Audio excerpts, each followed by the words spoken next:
North Korea ये वो देश है जहां इंटरनेट नहीं है, जहां बाहर की दुनिया की कोई खबर नहीं पहुंचती और जहां के लोगों को ये भी नहीं पता कि बाकी दुनिया कैसे जी रही है। और इसी देश के अंदर पहाड़ों के बीच जंगलों में छुपी हुई कुछ ऐसी जगहें हैं जिनका अस्तित्व नॉर्थ कोरिया की सरकार कभी नहीं मानती। और वो जगह है क्वानलीसो, जिसे बाकी दुनिया गुलाग्स के नाम से जानती है। ये कोई नॉर्मल जेल नहीं है। यहाँ कोई ट्रायल नहीं होता, कोई वकील नहीं होता और ना ही कोई सजा की फिक्स तारीख होती है। यानी एक बार जो यहाँ आया वो यहीं खत्म हो गया।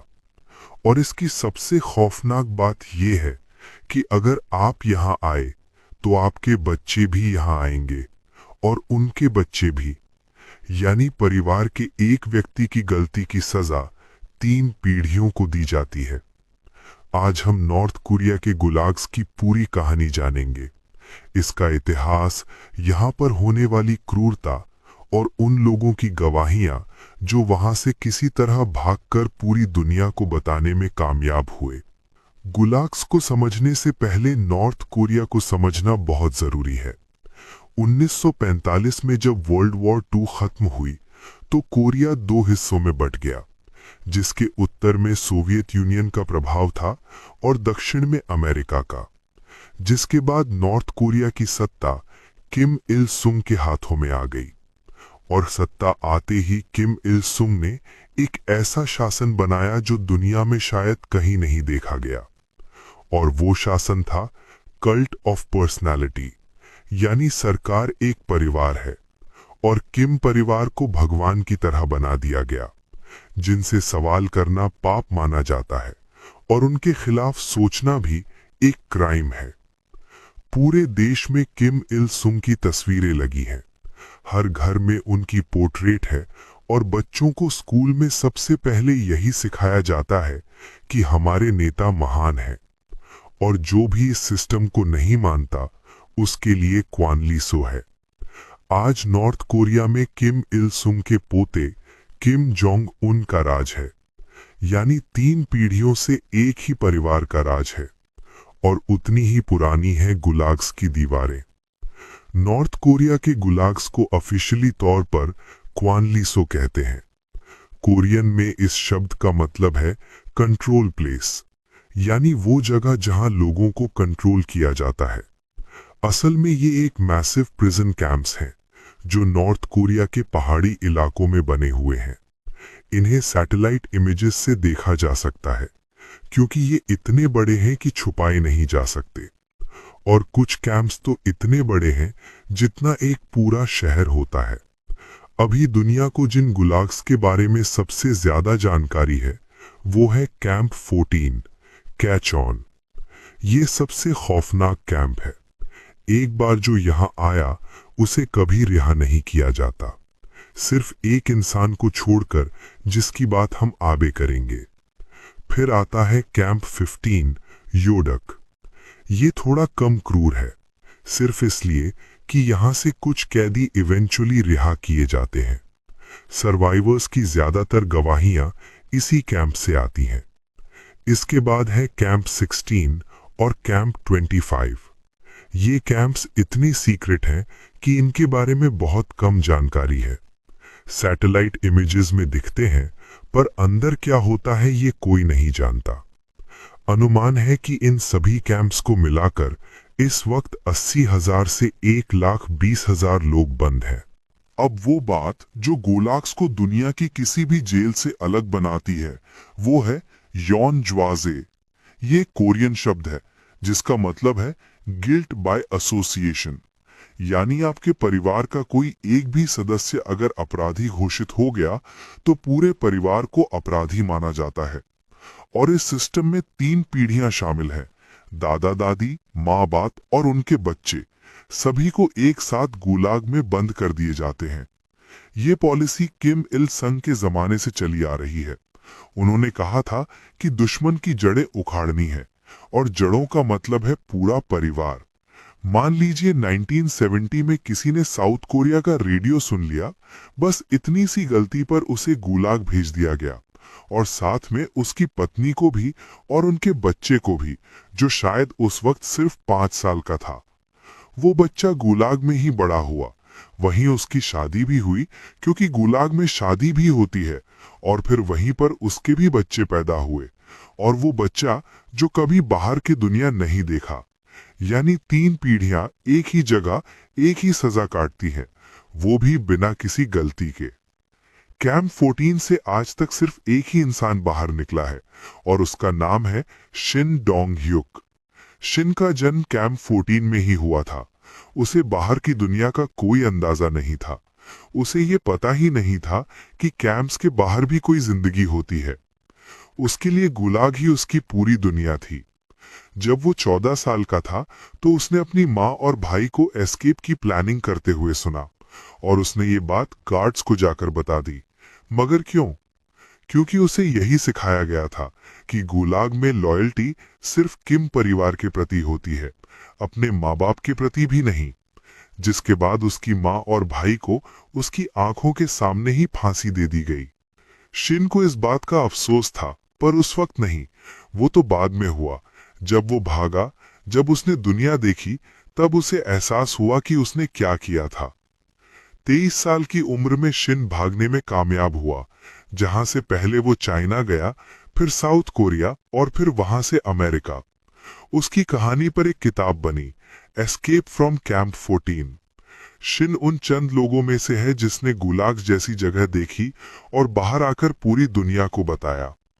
गुलाग के अंदर की जिंदगी नर्क से भी बदतर होती है। सर्वाइवर्स की गवाहियों से जो तस्वीर उभरती है वो दिल दहला देने वाली है। गुलाग में कैदियों को हर रोज 12 से 16 घंटे तक काम करवाया जाता है, और खाना दिन में सिर्फ 2 बार, वो भी मुट्ठी भर कॉर्न और कुछ नमकीन पानी। इतना कम कि शरीर धीरे धीरे टूटने लगता है। सर्वाइवर्स ने बताया कि भूख इतनी होती है कि लोग चूहे, घास, कीड़े जो भी मिले खा लेते हैं। कैंप में जब 2 कैदी शादी करते हैं तो उनके बच्चे भी कैंप में ही पैदा होते हैं। इन बच्चों को स्कूल नहीं जाने दिया जाता है, और ना ही इन्हें बाहर की दुनिया का कोई ज्ञान दिया जाता है। अगर कोई काम में ढीला पड़ा, या किसी ने भागने की कोशिश की, या किसी ने कोई रूल तोड़ा, तो उसे सजा तुरंत मिलती है। कैंप के अंदर टॉर्चर सेल्स हैं जिन्हें स्वेट बॉक्स कहा जाता है। ये इतना छोटा है कि बैठा भी नहीं जा सकता। टॉर्चर के वक्त पब्लिक एग्जीक्यूशंस होती हैं ताकि बाकी कैदी भी देखें और डरें। अगर कोई बीमार पड़ गया तो कोई डॉक्टर नहीं, कोई दवाई नहीं, या तो खुद से ठीक हो जाओ या मर जाओ।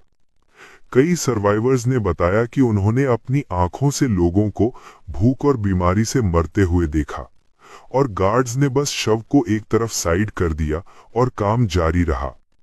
अब आपके मन में एक सवाल होगा कि आखिर किस जुर्म के लिए गुलाग में इतनी बड़ी सजा दी जाती है? तो ये बात जानकर आप हैरान रह जाएंगे। नॉर्थ कोरिया में साउथ कोरिया का कंटेंट देखना सबसे बड़ा क्राइम है। अगर किसी के पास साउथ कोरियन ड्रामा की यूएसबी मिल गई तो वो सीधे गुलाग जाएगा। बाइबल या कोई भी रिलीजियस टेक्स्ट रखने पर नॉर्थ कोरिया में रिलीजन ऑफिशियली बैंड है। अगर किसी के घर में बाइबल मिला तो उसे भी गुलाग भेज दिया जाता है।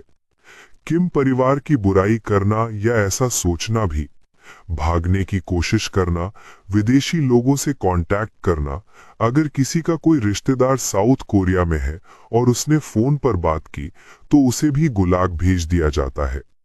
बिना परमिशन के दूसरे शहर जाने पर भी। नॉर्थ कोरिया में ट्रैवल के लिए भी गवर्नमेंट परमिशन चाहिए होता है। अगर बिना परमिशन के मूव किया तो सीधे गुलाग।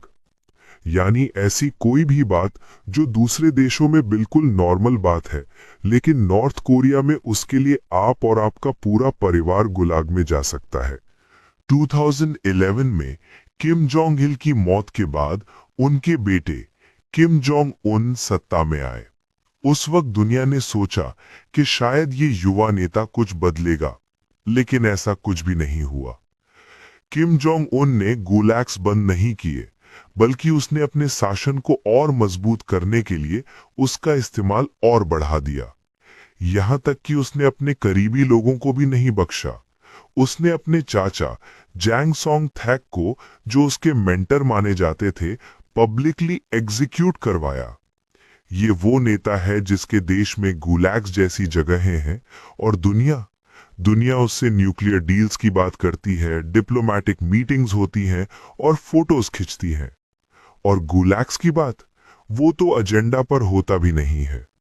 गुलैग्स आज भी बंद नहीं हुआ है। सैटेलाइट इमेजेस दिखाता है कि कुछ कैंप्स में एक्सपेंशन हो रहा है, यानी और नई बिल्डिंग्स बन रही हैं। लेकिन नॉर्थ कोरिया कभी ऑफिशियली नहीं मानता कि ये कैंप्स एग्जिस्ट करते हैं। यूएन ने कई बार नॉर्थ कोरिया को अकाउंटेबिलिटी के लिए कहा है, पर नॉर्थ कोरिया ने हर बार यही जवाब दिया कि ये हमारा इंटरनल मामला है। अमेरिका, यूरोप, साउथ कोरिया सबने सैंक्शंस लगाए हैं, पर गुलैग्स पर इसका कोई असर नहीं हुआ। क्यों?